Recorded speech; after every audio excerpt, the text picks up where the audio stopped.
I'm a big fan of the horror comedy, and today I have a little bit of a diamond in the rough for you. It's a self-aware, satirical, sci-fi horror comedy from Empire Pictures, made in the mid-80s, back when they were still really trying to make quality movies. Today, Johnny likes TerrorVision.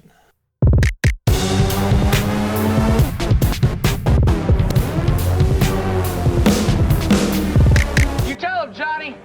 You tell the world.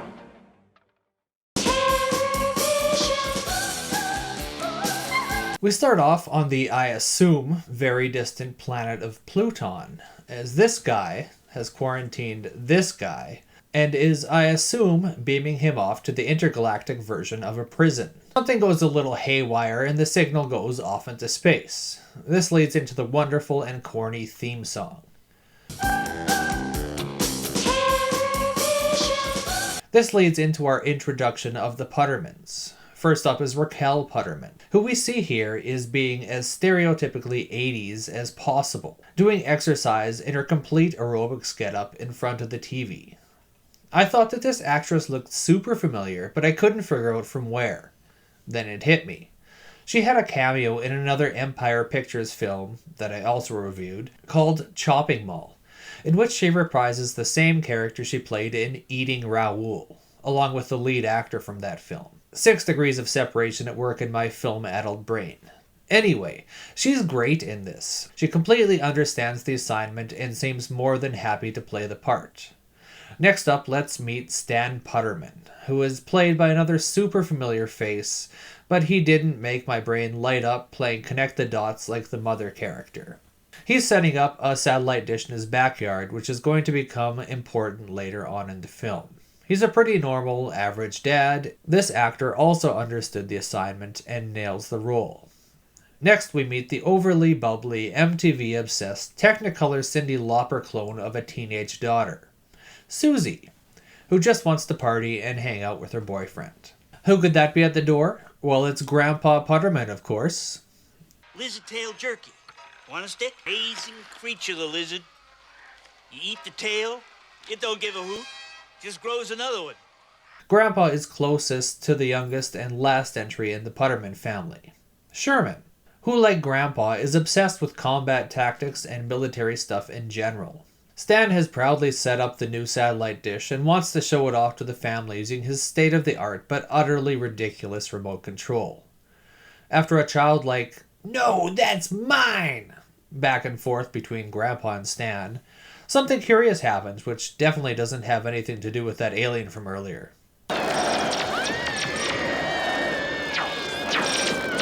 So far, the film has been pretty camp, but it was here that I knew that the filmmakers were being serious about being goofy. Mom, can we use the jacuzzi tonight? Not tonight, baby. Your father and I might be swinging. Who could that be? It's Jonathan Gries. Don't ask me why I know who Jonathan Gries is, but I don't know any of the other actors' names. I just do. Gries is playing Susie's boyfriend, OD, a metalhead musician who, despite Gries being obviously 27 or so, is supposed to be a high schooler. Good stuff. We've now met all of our main characters. Whatever the light show was earlier seems to have allowed the alien, who I'm going to call the monster from now on, to enter and exit the television at will. And we get our first glimpse of the beast being creepy while Sherman and Grandpa sleep on the couch. Once Gramps and Sherman come to, we get introduced to Medusa, an obvious Elvira ripoff, and we get this magnificent transition.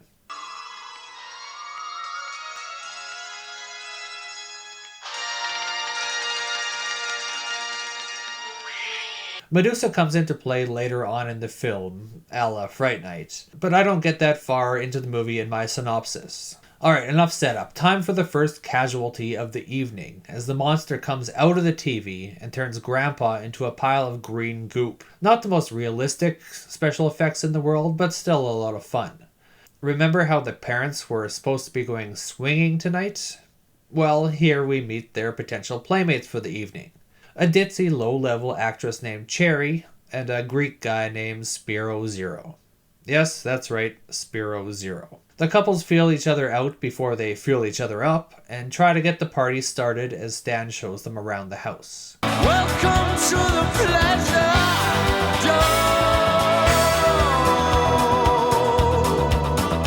While showing off the Pleasure Dome, they come across what seems to be a B-horror movie on TV that's actually our alien cop from the beginning of the movie. Render your television sets inoperable for the next 200 Earth years. It may already be too late. Now earlier, Sherman saw Grandpa get killed by Monster and obviously is upset by this and tries to tell his mother about it, but apparently this monster is a partial ripoff of The Thing and can take on its victims' likenesses. As we learn, as Grandpa says he's just out of the shower. Despite his face being absolutely covered in KY jelly and his hair being dry as a bone, it's apparently good enough for Raquel, who just wants to get her freak on. She locks Sherman in the bomb shelter with Thing Grandpa. What could possibly go wrong there? Outside of the bomb shelter, the couples are pairing off, and we learn that there has been a humorous and fundamental misunderstanding about this evening's party plans. What do you mean? Well, I'm Greek, you know. Oh, of course you're Greek. It said so in the classifieds. No, you don't understand. I am into Greek. Greek culture. I like boys. Stanley is such a manly man. Oh my God, Stanley's never gonna believe this. Cherry is the next casualty as Monster takes a dip in the pool. Spiro wants to have a little quickie, but turns out Cherry Monster not in the mood. Raquel and Stan go to see how their guests are doing, and end up joining them in more ways than one. 3 enter Susie and OD, who come home looking to keep the good times rolling. Susie doesn't believe panicked Sherman about Monster, and decides to check on their parents by knocking on their bedroom door. Even though she knows they're planning on swinging that evening, you couldn't waterboard me into opening that door in real life. But I guess they're a bit more liberal-minded than me, and she sees nothing out of the ordinary. Just her parents with another couple laying in bed with the covers moving up and down. Complete with Grandpa popping up to say hi. Let's hear it for casual mentions of incest that are never brought up again. The youngsters find out there is indeed a monster, and take it pretty good, honestly. Totally awesome! In fact, they take it so well that they try and make friends with the Thing.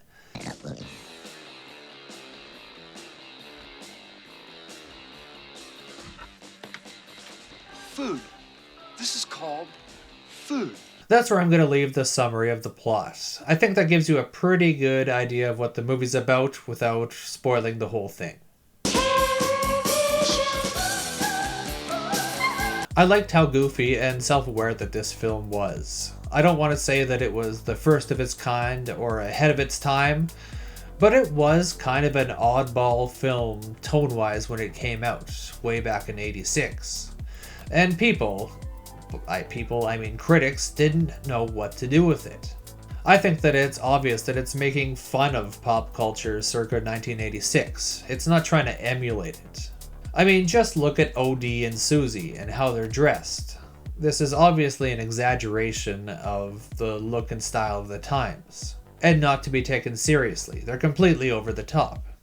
Yeah, I know, but don't they know how ridiculous they look?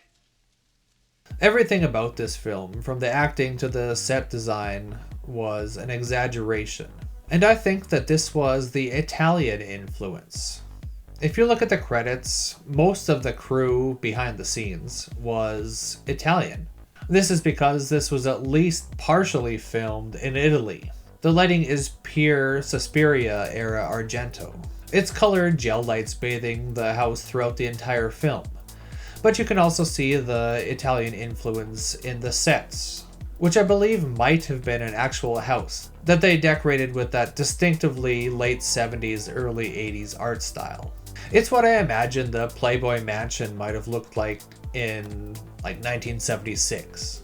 And all the art on the wall is very sexual and full of nudity, and I can't really show most of it here. And I'm not sure what that art style is actually called, but I'm always reminded of the album cover Rio by Duran Duran. Is it Art Deco? Art Nouveau? I really don't know. If you know, let me know in the comments. At any rate, the film had a distinctly European feel to it to me, despite starring nearly all American actors and having an American writer and director.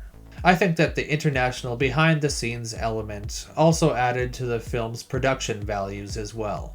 It had a budget of only $150,000, which even in mid-80s was not very much. And to put it in perspective, John Carpenter's Halloween's budget was $300,000, which made me question where the hell did all the money go in Halloween? I thought that they did an excellent job in this film of getting the most out of their limited funding. You can tell that a huge amount of the money went into the special effects, which aren't spectacular, but they're adequate and kind of interesting. You get to see the monster close up and fully lit, and through the majority of the film. It's not just the final act, it's featured quite prominently. Is the creature mobile? No. Is it realistic? I don't know, it's a monster, it's made up, so maybe? But the most important part, is it fun? Yeah, most definitely, it's fun. The kids' acting wasn't very good in this, especially when they were by themselves. Sherman, have you been making prank calls again? What are you talking about? We don't even know where his brain is. When they had adults to bounce off of, they were more tolerable, but in the final act, it was pretty clunky and distracting. Raquel and Stanley were bad, but they weren't bad like the kids. They were bad on purpose, as that's what the characters called for. They were playing bad. And there's a big distinction between poorly done child actors and professional adult actors kind of hamming it up. I could have used a bit more score in this movie. I love the corny theme by the Fibonacci's that goes on in the opening and closing credits. And I would have happily had that theme repeat every 15 to 20 minutes in the film, instead of the light sprinkling of Richard Band's score that we got instead. Now, I enjoyed the unexpectedly dark ending, but the film falters right after the end of my plot synopsis. It just kind of ran out of ideas and didn't really have anywhere to go. Another nitpick is that it's established by the alien cop that the monster has an unquenchable, indiscriminate appetite, and yet it doesn't eat the young people as soon as it sees them. Which makes me wonder, is this monster really such a dangerous criminal? Because to me that doesn't sound like malicious intent, it just sounds like a hungry creature.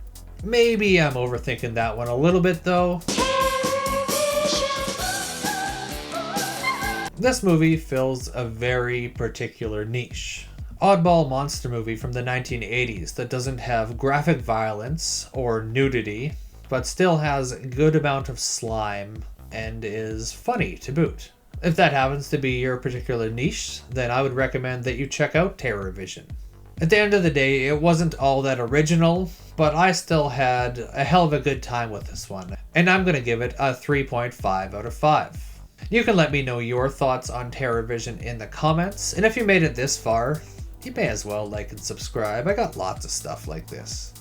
It's quick, free, relatively painless, helps me out. Thanks for watching me talk about movies for a little while, and you can tune in next time to see what else Johnny likes.